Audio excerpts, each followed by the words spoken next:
Hey everyone, so today I'm really excited to share this video with you because I'm making some candles, and this is something that I've been wanting to do for years that I never have done until now.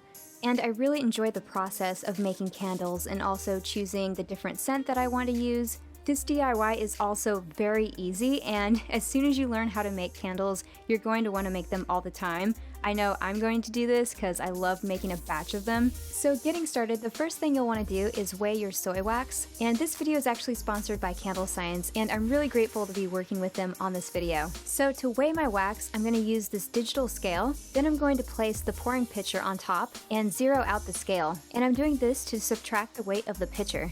Now I'm weighing out 1 pound of wax, and I'm also going to heat up my stove. I have a pot with some water, and I'm going to create a double boiler with the pouring pitcher. While the water's heating up, I'm just going to pick out which scent that I want to use, and Candle Science has so many different scents you can choose from, and I love every single one of them. I had a hard time choosing which scent I wanted to use for this first batch of candles, but I decided on the oak moss and amber scent, and I think I'm going to make another batch of candles next weekend. But now that the water is boiling, I'm just going to go ahead and place the pouring pitcher inside it, and I'm letting the wax melt, and I want it to reach the temperature of 185 degrees Fahrenheit. Once it hits that temperature, I can go ahead and add my scent. And to check the temperature of the wax, I'm going to use this candy thermometer, and I think as I keep making candles, I might go ahead and grab a digital one, but for now I just have this one.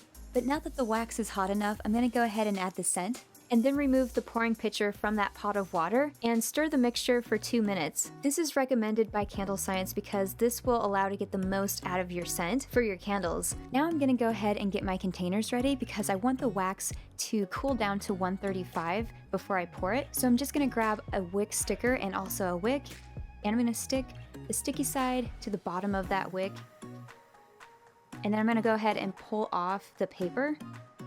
And it's a double-sided sticker, so I'm going to stick that in the bottom of the container, just right in the middle.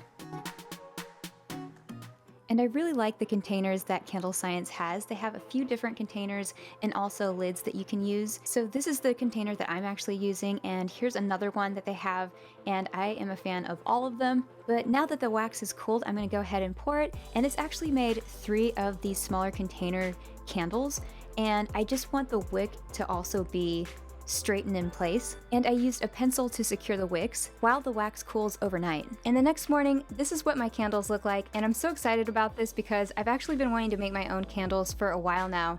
And if you want to add color, Candle Science has various different colors you can choose from, so if you wanted color candles, you could make those. But I'm just going to go ahead and trim the wicks of these.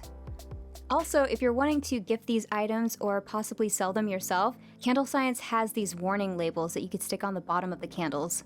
So that's just what I'm doing now, and then I'm going to test out the candles, and I'm happy and glad to report that these smell amazing. I really love all the scents that Candle Science offers, and I think for the next batch of candles that I might make some colored ones and also add maybe some bits of flowers.